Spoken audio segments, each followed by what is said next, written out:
أعوذ بالله من الشيطان الرجيم بسم الله الرحمن الرحيم الحمد لله رب العالمين الصلاة والسلام على أشرف الأنبياء والمرسلين حبيب الله العالمين أبي القاسم مصطفى محمد اللهم صل على محمد وآل محمد وعجل فرجهم وعلى أهل بيته الطيبين الطاهرين المعصومين رب اشرح لي صدري ويسر لي أمري واحلل عقدة من لساني يفقه قولي أما بعد فقد قال الله سبحانه تبارك وتعالى بسم الله الرحمن الرحيم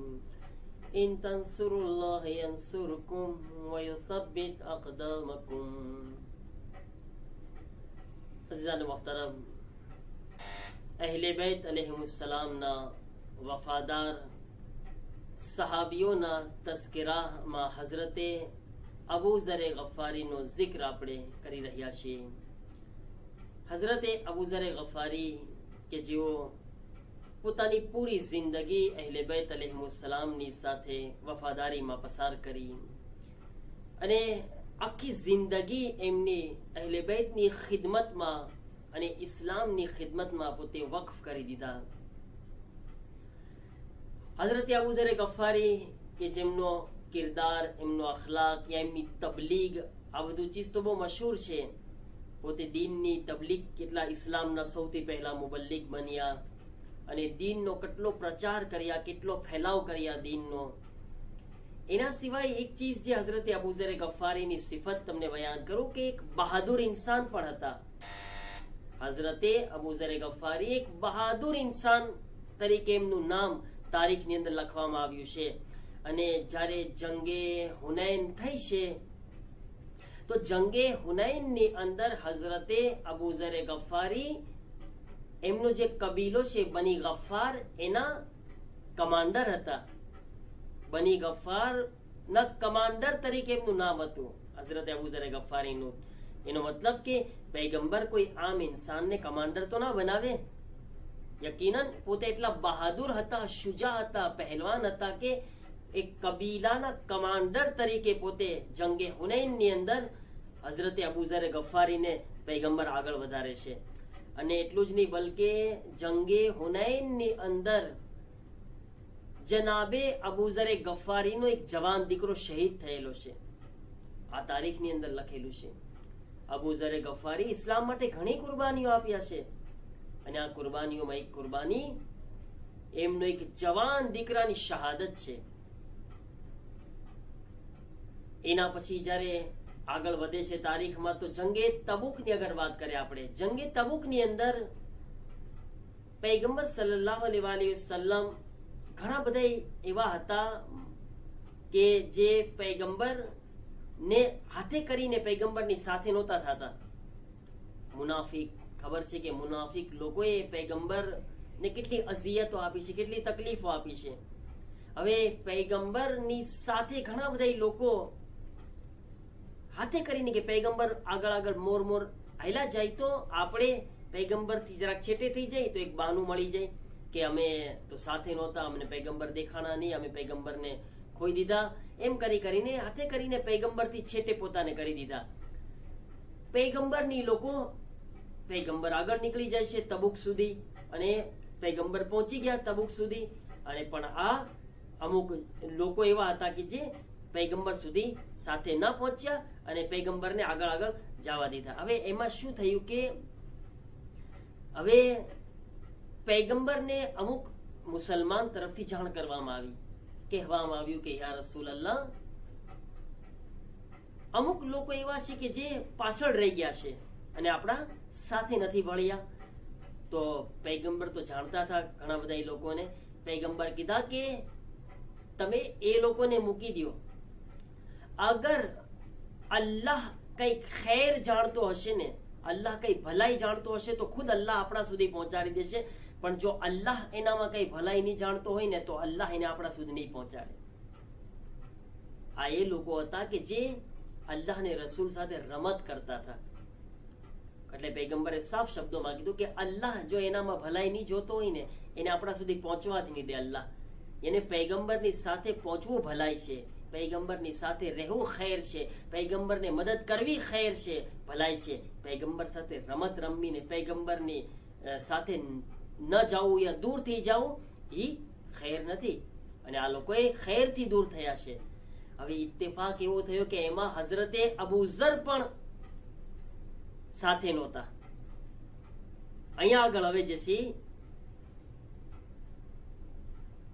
બધાના મગજમાં બી યકીનન સવાલ આવ્યો હશે કે અબુ ઝર કેમ સાથે નહોતા?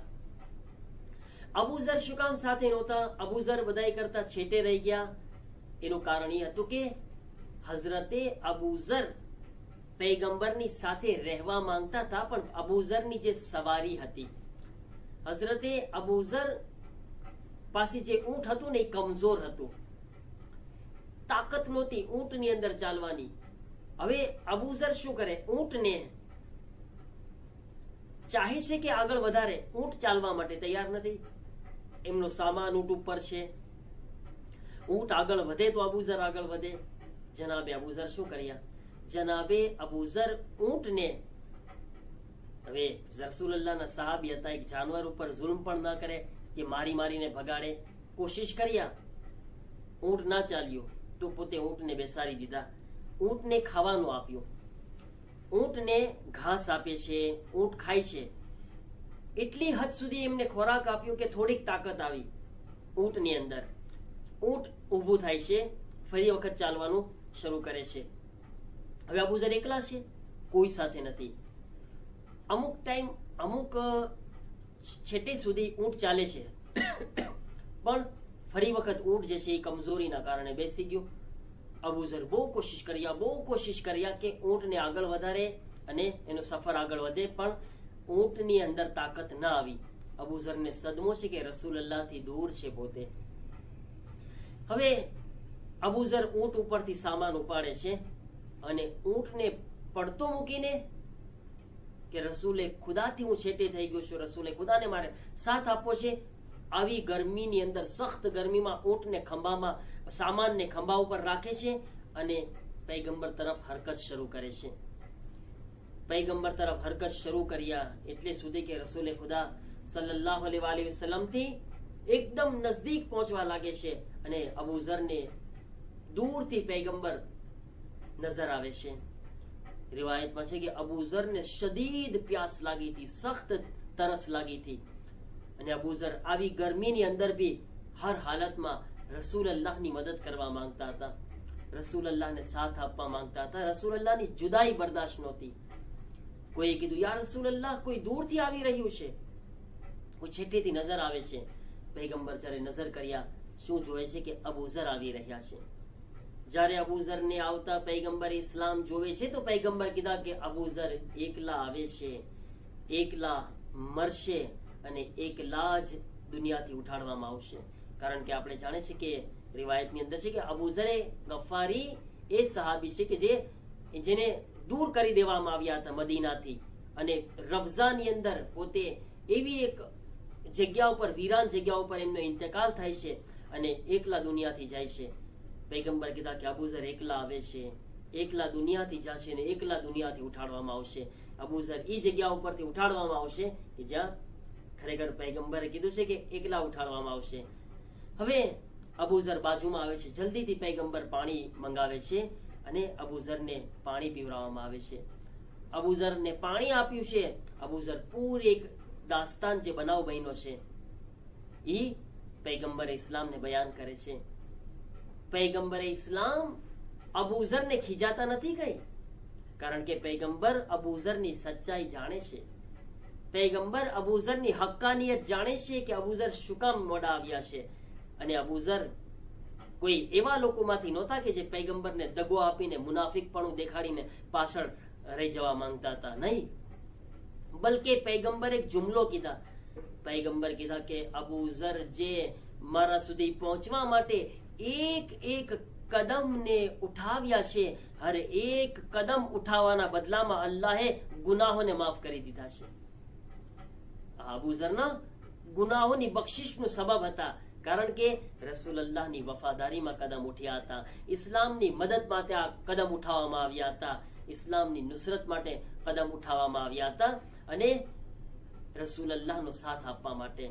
મારા અઝીઝો, અબુ ઝરની આ વફાદારી છે અને અબુ ઝરની જિંદગી આપણા માટે દર્શ છે. અબુ ઝરે પોતાના જમાનાના હુજ્જતે ખુદા માટે કદમ ઉઠાવ્યા છે, નુસરત માટે, મદદ માટે. આપણે બી આપણા જમાનાના ઇમામ માટે, હુજ્જતે ખુદા માટે આપણા કદમને આગળ વધારવાના છે, એમની નુસરત માટે, એમની મદદ માટે કોશિશ કરવાની છે. પરવરદિગાર આપણને બધાઈને તૌફીક આપે જનાબે અબુ ઝર જેવી સીરત અપનાવવાની અને આપણને આપણા જમાનાના ઇમામની મદદ કરવાની તૌફીક નસીબ થાય. પરવરદિગાર અમોને અહેલે બેત અલૈહિમુસ્સલામ માટે, દીન માટે વફાદાર કરાર દે. ખુદાયા અમારા ગુનાહોને માફ ફરમાવો, મોમિનીનની પરેશાનીઓ દૂર ફરમાવો, મરીઝોને શિફાતા ફરમાવો, મોમિનીનની જાન, માલ, ઇઝ્ઝત, આબરૂની હિફાજત ફરમાવો, જન્નતુલ બકીના રોઝાઓની તામીરના અસબાબ ફરાહમ ફરમાવો, ઇમામના ઝુહૂરમાં તાજીલ ફરમાવો, ઇમામના નાસિર વ મદદગારમાં અમારો શુમાર ફરમાવો. રબ્બના તaqabbal મિન્ના ઇન્નકા અંતસ સમીઉલ અલીમ.